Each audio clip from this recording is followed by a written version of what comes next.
He had it all. The mansion, the exotic cars, the bank balance that made millionaires look poor. But he still lost everything. This is Marcus Sterling. A man who was financially rich, but tragically poor of mind. And this is Elias Thorne. The man who faced the exact same market crash and yet, came out with $100 million more. They both started with $10 million. One ended up begging for a meal. The other built a dynasty. This isn't a story about luck. It's about discipline. And how one man's need for instant gratification tore his life apart. Establish Marcus's superficiality and financial carelessness. Marcus's wealth was a fluke. He never learned the rules of money. He only learned how to spend it. His entire wealth philosophy was a performance, impress others to feel important. He didn't invest a single dollar of his principal.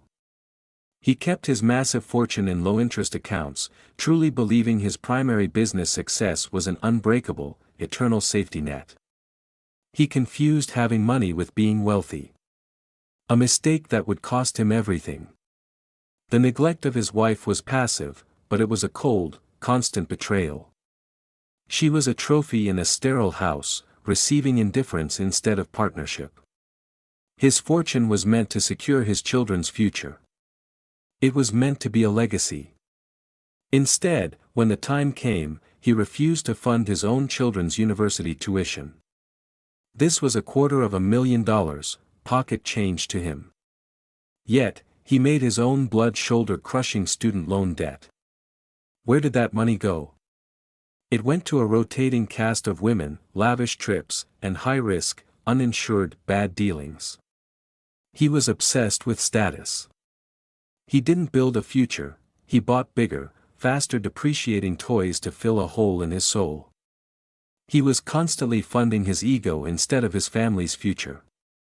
Elias Thorne operated on a completely different level.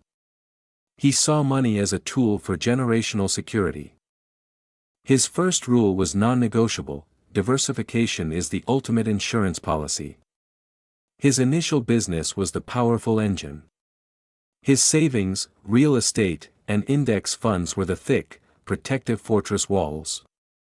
Crucially, Elias understood that his family was the ultimate asset. He prioritized their future. He saw paying for his children's education abroad not as an expense, but as the single most critical investment in his legacy. He took great care of his wife, ensuring she was financially secure and respected as a true co-pilot in their journey. Now, the truth that separates the amateur from the professional: Elias had his private flaws. He was not a saint. But his indulgences never once compromised his financial discipline, his business integrity, or his family's security. He built a legal and ethical firewall around his family. His mindset remained an iron fortress. The world was blindsided.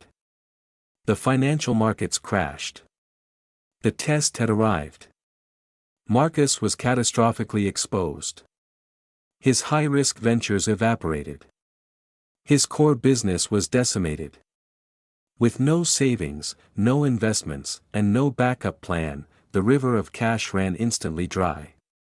Every liability he had acquired, the cars, the yacht, the mansion, was immediately targeted for repossession. His superficial kingdom collapsed. Then came the inevitable, devastating consequence: his wife finally walked out.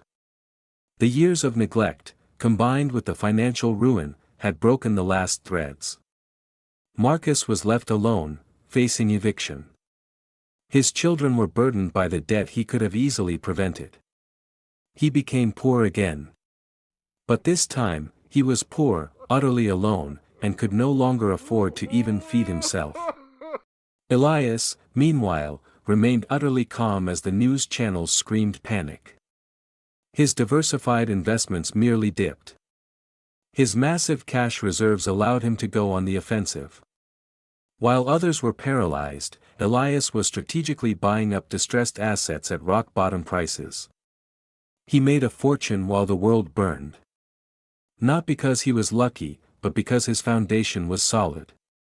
Marcus lost $50 million and his family. Elias gained $100 million and retained his legacy. Same crash. Opposite destinies. The story of Marcus and Elias is the clearest picture you will ever see of the difference between having money and possessing wealth. Marcus believed money was his power. Elias knew that discipline is the only power. The millionaire who ate his own fortune became a cautionary tale. The billionaire who fed his future became a legend.